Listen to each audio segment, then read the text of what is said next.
Even as Mickey Mouse was making his popular film debut in Steamboat Willie, there were some rumblings of discontent at the Disney studio. Carl Stalling, who had joined the Disney organization to compose music for cartoons, felt that the music should be of prime importance in the films. Walt Disney, on the other hand, felt that the action on the screen was more important. A compromise was reached when Walt agreed to start a second series of cartoons. In these, the action would fit the music, a reversal of the concept established in the Mickey Mouse series. Stalling suggested using the word symphony, coupled with a humorous adjective. At the next gag meeting, someone proposed Silly Symphonies, and a new series was born. The first Silly Symphony was The Skeleton Dance. It was an instant success, although one Los Angeles theater owner declared, "I can't recommend it, it's too gruesome." The Silly Symphonies continued for a 10-year period. Humor and rhythm played important roles. There were such titles as Frolicking Fish, Arctic Antics,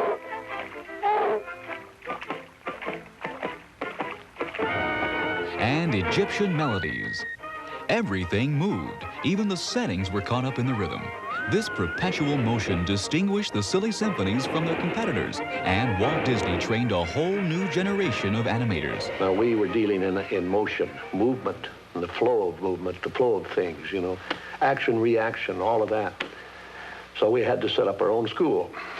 And out of that school had come the artists that now make up my staff here, and more than that, the artists that make up most all of the cartoon outfits in Hollywood. Color came to the Silly Symphony series in 1932 with the release of Flowers and Trees. It was the first cartoon to win the Academy Award, and Walt went on to win 6 more Oscars for the Silly Symphony series. After the advent of color, Walt Disney began experimenting with characterization, plot, and photographic effects. The Three Little Pigs was one of Walt's most successful symphonies, instilling real character into cartoon animals. I'll punch him in the nose. I'll tie him in a knot. I'll kick him in the chin. We'll put him on the spot. Later, Disney turned to popular fairy tales for material, including a jazzy Old King Cole and the Pied Piper.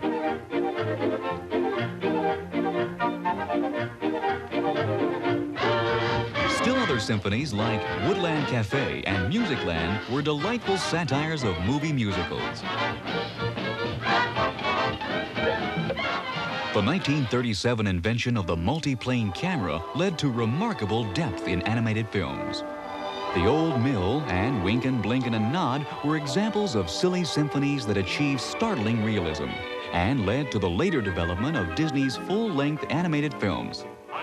The styles and techniques developed for the Silly Symphony series were applied to such classics as Snow White and the Seven Dwarfs, Pinocchio,